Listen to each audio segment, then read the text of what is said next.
오늘 주님께서 주신 말씀은 하박국서 2장 9절로 20절까지의 말씀입니다. 하박국서 2장 9절로 20절까지의 말씀입니다.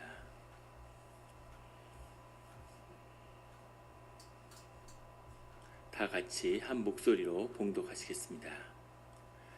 재앙을 피하기 위하여 높은 데 깃들이려 하며 자기 집을 위하여 부당한 이익을 취하는 자에게 화 있을진저.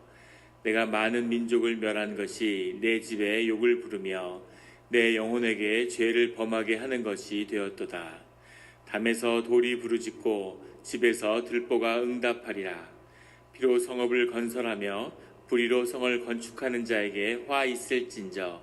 민족들이 불탈 것으로 수고하는 것과 나라들이 헛된 일로 피곤하게 되는 것이 만군의 여호와께로 말미암음이 아니냐. 이는 물이 바다를 덮음같이 여호와의 영광을 인정하는 것이 세상에 가득함이니라.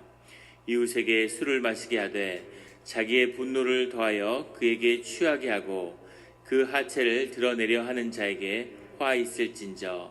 내게 영광이 아니요 수치가 가득한즉 너도 마시고 너의 할례 받지 아니한 것을 드러내라. 여호와의 오른손에 잔이 내게로 돌아올 것이라. 더러운 욕이 내 영광을 가리리라. 이는 내가 레바논에 강포를 행한 것과 짐승을 죽인 것 곧 사람의 피를 흘리며 땅과 성읍과 그 안의 모든 주민에게 강포를 행한 것이 내게로 돌아오리라. 새긴 우상은 그 새겨 만든 자에게 무엇이 유익하겠느냐. 부어 만든 우상은 거짓 스승이라. 만든 자가 이 말하지 못하는 우상을 의지하니 무엇이 유익하겠느냐. 나무에서 깨라 하며 말하지 못하는 돌에게 일어나라 하는 자에게 화 있을진저. 그것이 교훈을 베풀겠느냐. 보라, 이는 금과 은으로 입힌 것인즉 그 속에는 생기가 도무지 없느니라. 오직 여호와는 그 성전에 계시니 온 땅은 그 앞에서 잠잠할지니라 하시니라. 아멘. 다 같이 묵상 기도를 드리겠습니다.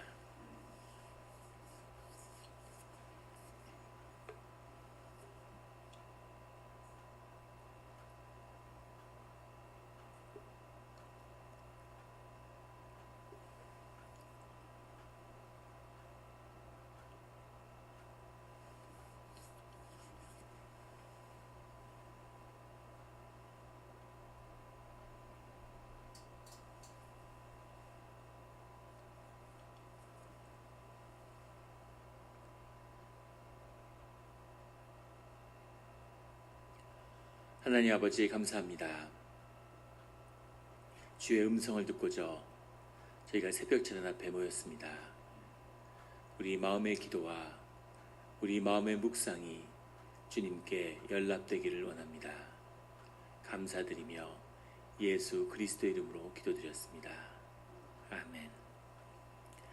오늘 하박국서 2장 9절의 말씀은 이렇게 시작하고 있습니다. 재앙을 피하기 위하여 높은 데 깃들이려 하며 자기 집을 위하여 부당한 이익을 취하는 자들에게 화 있을진저. 오늘의 말씀은 화 있을진저, 12절에도 화 있을진저, 15절에도 화 있을진저, 이렇게 화 있을진저라는 말, 호의라는 말인데 이 말이 계속되고 있습니다. 정확한 원문은 화 있을진저 하고 시작하는 거죠. 호의로 시작하는데 해석을 바꿔놓은 것입니다. 그래서 앞에 이 말씀을 읽으면 깃들이려 하는 자에게 화가 있고 취하는 자에게 화가 있는 것처럼 그렇게 보이지만 정확한 뜻은 화가 있는 겁니다. 하나님의 징계가, 하나님의 환난이 임한 때 모든 사람에게 화가 있는 거죠. 그런데 그 화를 입는 자들 중에는 이런 자들이 있다. 이렇게 주님이 말씀하시는 거죠. 우리 산상순회 가면 복이 있다고 주님이 말씀하시는, 복이 있는데 복이 있는 자에게, 복이 있는 자에게 이렇게 말씀하시는데 지금 하박국에 나오는 화가 있다는 거죠. 화 있을진저, 화 있을진저. 늘 주님 가운데서 복을 받는, 화를 면하는 우리 성도님들이 되시기를 예수 그리스도의 이름으로 축원합니다. 재앙을 피하기 위해서 높은 데 깃들이는 에돔도 그랬고 예루살렘도 그렇고 바벨론도 그렇고 우리가 높은 성, 견고한 성을 쌓았기 때문에, 그렇기 때문에 우리는 괜찮아, 이렇게 말하는 자들에게는 화가 임한다, 이렇게 말씀하고 계시는 거죠. 내가 내 삶을 지키려고 하고 내가 믿는 것이 있고 내가 무슨 저축성 뭘 들었어. 내가 사실 어디 땅을 좀 사놓은 게 있지. 내가 사실은 뭐 집이 두 채야. 이런 것으로 자신을 지킬 수 있다고 믿는 자들, 그런 자들은 화를 피할 수 없다. 이렇게 말씀하시는 거죠. 그리고 자기 집을 위하여 부당한 이익을 취하는 자에게 내가 이렇게 쌓아놓은 게 있기 때문에 이게 날 지켜줄 거야 라고 믿는 자들도 화를 피할 수 없다는 겁니다. 10절에 내가 많은 민족을 멸한 것이 내 집에 욕을 부르며 내 영혼에게 죄를 범하게 하는 것이 되었도다. 세상에서는 드러난 영광이고 세상에 많은 것을 쌓아서 세상에서 나는 이런 일을 이루었어 하는 것이 오히려 너에게는 욕이 되고 너에게는 멍해가 되었다라고 주님이 말씀하시는 거죠. 그런 날이 우리에게 올 것입니다. 이 땅에서도 오고 또 우리 삶이 마친 다음에도 과연 우리가 평생 쌓은 것이 주님 앞에서 무엇이었는지 그것을 판단받는 그런 날이 우리를 기다리고 있죠. 늘 주님이 우리를 주장할 수 있는 그런 자리에 서시는 우리 성도님들이 되시기를 예수 그리스도의 이름으로 축원합니다. 그것은 얼마나 명명백백한 것인지 11절에 담에서 돌이 부르짖고 집에서 들보가 응답하리라. 그렇게 세상이 그 일들을 분명히 증거할 거라고 주님 말씀하고 계십니다. 근데 오늘의 말씀이 어려운 것은 12절부터 쭉 계속되는 그 말씀이 꼭 바벨론을 향한 것도 아니고 그렇다고 이스라엘 향한 것도 아니고 모든 주에게 버림받은 주님을 잃어버린 자들을 향하고 있다는 거죠. 그것이 예루살렘의 백성에게 나쁜 것입니다. 지금 하나님의 말씀인데 하박국이 하나님께 왜 우리가 이런 일을 당했습니까? 주님 어떻게 주의 자녀가 이런 일을 당할 수 있습니까? 주님이 좀 설명해 보십시오 라고 얘기했는데 주님이 말씀하시는데 딱 집어서 말씀하시는 게 아니라 아주 공의롭고 주님의 보편적인 섭리의 말씀을 전하고 계세요. 세상에 이런 자들은 멸망을 당해. 그런데 그것이 바벨론이나 에돔이나 모압이나 암몬 족속에게도 찔림이 되지만 동시에 이스라엘과 예루살렘에도 찔림이 되고 있다는 거죠. 너희가 이런 하나님의 징계와 하나님의 섭리 가운데서 너희가 자유롭겠느냐? 너희의 우상의 문제와 너희 가운데 불의의 문제에서 벗어날 수 있겠느냐? 라고 주님이 물어보실 때 과연 예루살렘이 주의 자녀들이 우리는 그것에서 벗어나 있었습니다 라고 답할 수가 없다는 거죠. 이것이 비극인 거죠. 그것은 명명백백한 것이라는 겁니다.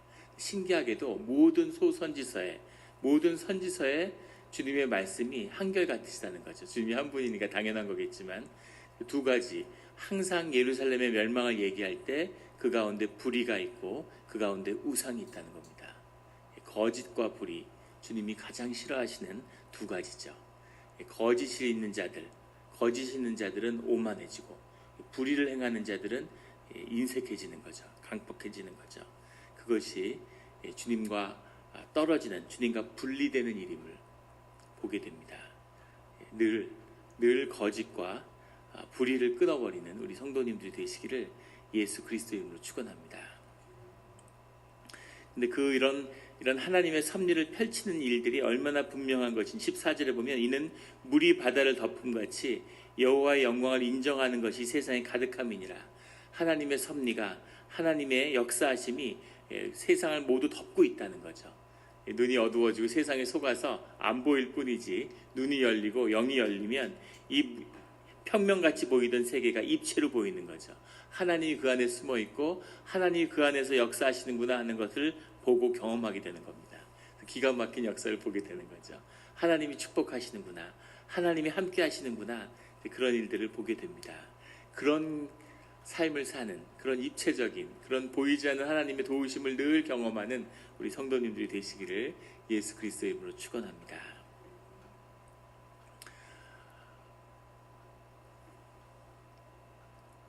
알 수 없는 하나님의 축복이 함께하는 거죠. 예전에 다큐멘터리를 보는데 아프리카에 있는 지역이에요. 농사가 안 되는 겁니다. 기후가 변하고 가뭄이 들어가지고 다 메마르고 농작물들이 다 타들어가는 거죠. 죽을 것 같으니까 열심히 막 이제 기도하는 거죠. 거기서 어떻게든 살기 위해서. 그 살기 위해서 열심히 기도할 때에는 하나님이 비를 내려 주시겠지. 하나님이 뭔가 살 길을 열어 주시겠지. 이렇게 하는데 비도 내리지 않고 농작물은 다 말라 죽는 거예요. 그런데 놀라운 일이 그 동네에 산이 있는데 거기 동굴이 있어요. 그 동굴에 박쥐떼들이 사는데 박쥐가 그 쌓아놓은 거기 뭐 수천 년 수만 년을 산 거죠.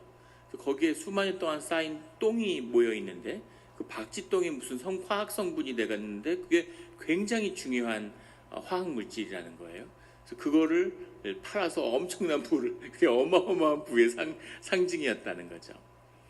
텍사스의 최고의 석유 재벌이 태어나던 이야기를 예전에 어떤 글에서 읽은 적이 있는데, 큰 농장을 갖고 있는데 농장에 농사가 안 된, 농장이 땅이 뜨뜻하니까 농작물들이 다 마르는 거죠. 아무리 비를 주고 농사를 져도 안 되는 겁니다.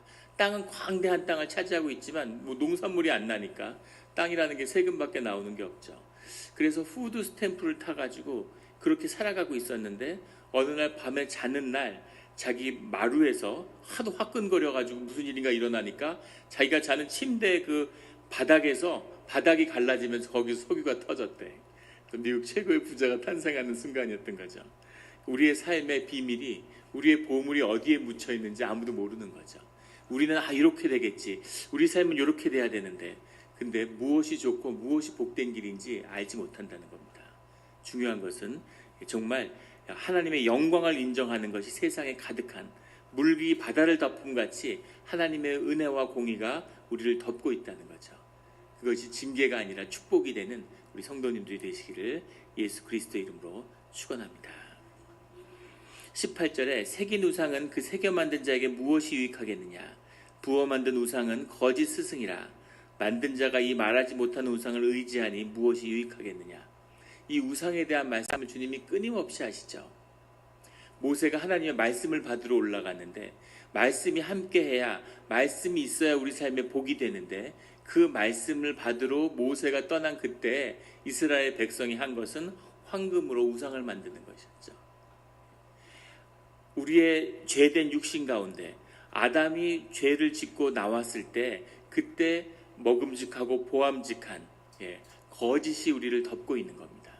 우리 눈에 좋은 것으로 우리를 덮으려고 하는, 하나님께 거짓말을 하는, 하나님과 분리되는 첫 시작이 거짓이고 주님이 늘 거짓을 극복하라고 하는데, 내 안에 있는 거짓에 끝나는 것이 아니라 내 거짓과 너의 거짓이 연합해서 큰 거짓을 만드는 것, 이것이 우상이죠.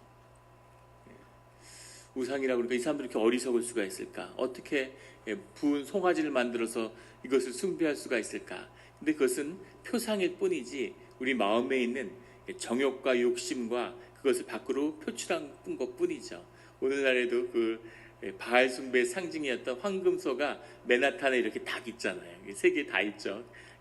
증시의 그를 상징하는 그 황금소가 이렇게 있는 거죠. 부를 부풀리고 거짓으로 자신의 삶에 가진 것을 부풀리려고 하는 인간의 욕망. 모세가 다시 이스라엘 백성을 이끌고자 할 때 자신에게 있는 그 출애굽기에 보면 33장인가요? 정확히 기억은 안 나는데 금 장신구를 다 던지라고 이야기하죠. 애굽에서 나와서 아무것도 없는 거예요. 자랑할 게 아무것도 없는 거죠. 내가 애굽 카이로 대학을 나왔어, 뭐 이런 걸 자랑할 것도 없고 집안도 없고 내가 이런 집에 살아, 다 장막치고 사는데 모두 무슨 집을 자랑할 것도 없고 아무것도 자랑할 것이 없고 자기를 꾸민 것이 없는 그런 광야의 자리로 불러냈는데, 그런데 왜 장신구를 던지라고 그러셨을까요? 왜 주님이 거기서 장신구를 던지라고 그러셨을까? 그 광야에서 아무것도 자기를 꾸미고 자기를 거짓으로 드러내고 자랑할 것이 아무것도 없는 백성인데 거기서는 장신구로 자기를 자랑하는 거죠. 너는 1캐럿 반지 꼈지, 난 2캐럿 꼈는데, 이런 식으로 그게 자랑이 되고 그 거짓이 자기를 꾸미는 그런 자리가 되는 거죠. 그것을 던지지 않고는 너희는 나와 함께 가지 못한다고 주님이 말씀하시는 겁니다. 말씀이 너희 가운데 머물기 위해서는 그 장신구마저 뽑아서 던지라는 거죠. 우리 안에 거짓들, 교회에 나와서 주님을 섬긴다고 하는데도 나는 그래도 저 사람보다는 좀 내가 낫지, 내가 그래도 배움이 좀 더 있지, 내가 뭐 조금 더 환경이 낫지, 그런 거짓들이 여전히 내 안에 있다는 거죠. 그 거짓이 다뤄지지 않는 한, 그 거짓을 뿌리 뽑지 않는 한 주님이 함께할 수 없다는 겁니다. 주님은 거짓 가운데 머물 수 없으시죠. 풍선이 아무리 커도 구멍을 하나만, 조그만 구멍, 아무리 풍선이 크든 상관없죠. 구멍이 하나만 있으면 그 풍선은 터지는 겁니다.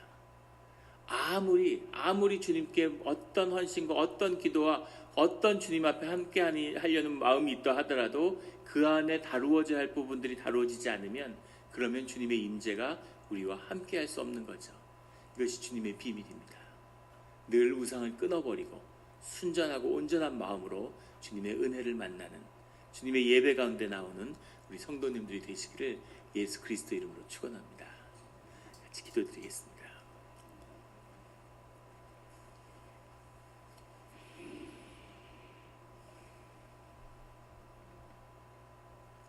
하나님 아버지, 감사합니다.